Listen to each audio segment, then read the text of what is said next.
So when we look at the scale of this, you say this isn't something that's just happening in, we'll say, the southwest. I won't mention a county and embarrass any. It isn't something that's just going on in the southwest. It's happening right the way across England, Wales, Ireland, Scotland. So there's an agenda running. And the evidence of the cases shows you this pattern. And then you have to say, these people can't do these things coincidentally. They must have been taught how to do some of these things. You see, people will say that, you know, that starts to sound like a big conspiracy theory, doesn't it? You know, you can understand individual councils doing wrong for money. Yeah. But then when you say it's a master plan of the government... Well, I can say it's a master plan because I have the privilege of sitting here knowing the cases. And if we let's start to add some numbers. There's a very brave lady who's no longer in the country at the moment in order to protect the young child. She's already had her young son taken away from her, and she knew that if she stayed in UK, they were going to take her youngest child. So she's moved out of the country, and she is another one of the very brave people working to try and expose what's going on. She told me about 3 weeks ago that she's now up to 135 cases on her books, and she is one of a very large number of people campaigning now. We're certainly talking 100 key campaigners. So this is where we know that we're ultimately looking at thousands of cases. Well, there was one case recently, wasn't it, where the family fled to Ireland, where the woman was told, even though she's got a partner as well, that she was too stupid to have a baby. Well, even though she was pregnant, of course. Well, this of course is very interesting, because is that about money? Was it just simply that there was another baby that could be taken for money? Or are you now seeing the states starting to prescribe whether you're allowed to have children? Are you too stupid to have children? Well, am I too stupid? Well, that's a question, but a key question is, who is entitled to ask that question? Well, no, who is entitled to decide? Or to decide, yeah, okay, I'll give you that. But these incidents have made the papers, and in fact, you know, if we take somebody like Camilla Cavendish, she's written quite a lot in the Times on this thing, and she's clearly getting very concerned. But at the moment, what I'm going to say is that many of the journalists who are beginning to get interested in these child cases aren't seeing it on a broad enough front. They rather regard it as a terrible case here and a terrible case there. They are not starting to say, hang on a minute. They're not joining the dots. They're joining the dots up. Okay, I'm getting several texts that are saying similar sort of things, so I think we need to sort this out now. There's somebody calling themselves Mr. McWhirter, says, "Hi Theo, Brian is using these cases in an abhorrent manner to pursue his vendetta against the Labour Party.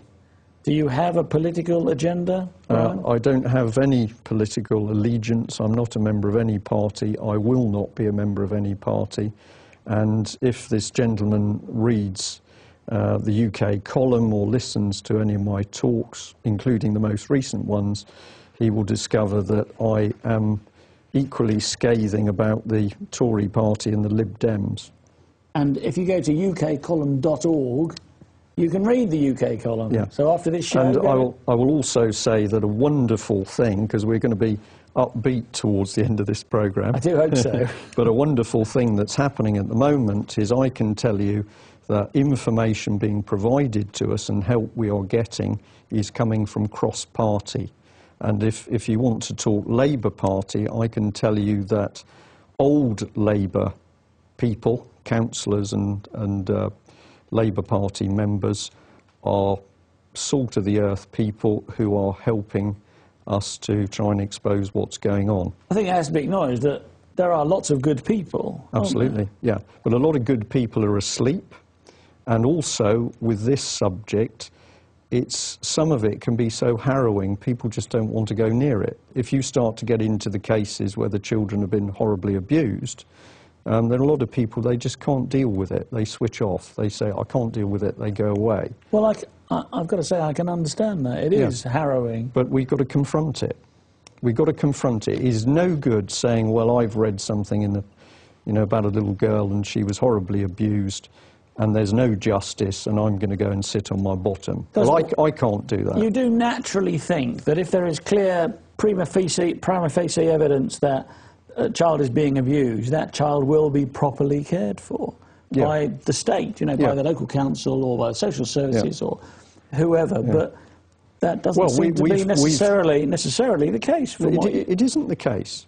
We are not saying, and I'll come back to this point, we are not saying that children are not taken into care and cared for properly by very caring carers or adoptive parents. That is happening. But what we are saying is that alongside that, we are getting so many of these other cases that one, people have to be warned, and two, we have to do something to assist the parents. Now, one of the cases that we were asked to help on, which we've published in the paper, concerns... And there is a question, is whether it's actually a proper paper as well as online. Well, it is, isn't it? You've got a copy of it there. There it is. I've got a hard copy of it here. How is it paid for? Many people ask. Who pays for it? It's all paid by voluntary donations, and those come in from across the country, and some of them from overseas, because this paper goes out to the States and Australia and New Zealand and a few other places. And what is interesting is that we pick up comments from overseas which mirror comments from, here. So, for example, particularly in America, people will start talking about these child cases. In America? Yeah. Well, you mean there are similar cases in America? There seem to be, yeah. Well, I'm not all about money as well. Well, yes, basically, yeah. And in other countries in Europe, perhaps? Yeah. Okay. So if I just come on to the case in Scotland, we were called by a mother, and it's the old story because she tells you an unbelievable story in the beginning about a young Down syndrome girl that was raped and abused over a number of years by a paedophile gang. The mother... I'm sorry, Brian. What? We're going to go for another break now. Okay. Once again, if you'd like to text in your questions or comments for Brian Gerrish, please do so now. See you very soon.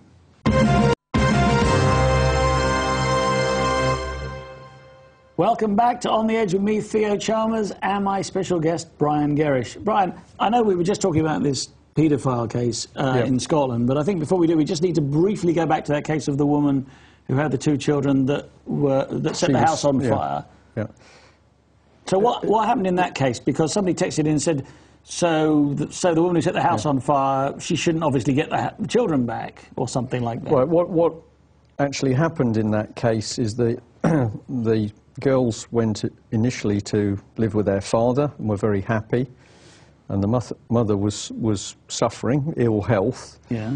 There was a psychiatric assessment of the father in his absence. Social services are in, the psychiatric assessment of the father. The girls were then taken off the father and they were given to two ladies as carers. And in fact, those two ladies looked after the girls extremely well, and the girls settled, and the father had access, and it was all working okay. Obviously, he was very sad he hadn't got custody, but he accepted the situation. Well, even though there was a completely false report on him. Well, people get trapped in the system, and what do? They get to some of them get to the stage where they're so angry they climb on judges' roofs. Well, this is Fathers for Justice. And and this is why people like that, they dress up like Batman. Right. Well, let's answer the question. But this is why some people get so aggressive, because they get trapped in a system where there is no way they can get justice, and this is where they start to head towards the demonstrations. But the two girls were taken from the father with the help of a psychiatric report on him, and he was never assessed on a one-to-one basis. In any case, he'd never done anything wrong. The two girls were put in the care of two ladies who treated them very well. The girls settled, and then out of the blue, social services appeared and took the girls away from the two ladies and gave them back to their mother. The woman who'd set fire to the house? Absolutely. And was she reassessed or something? And mistreated the children.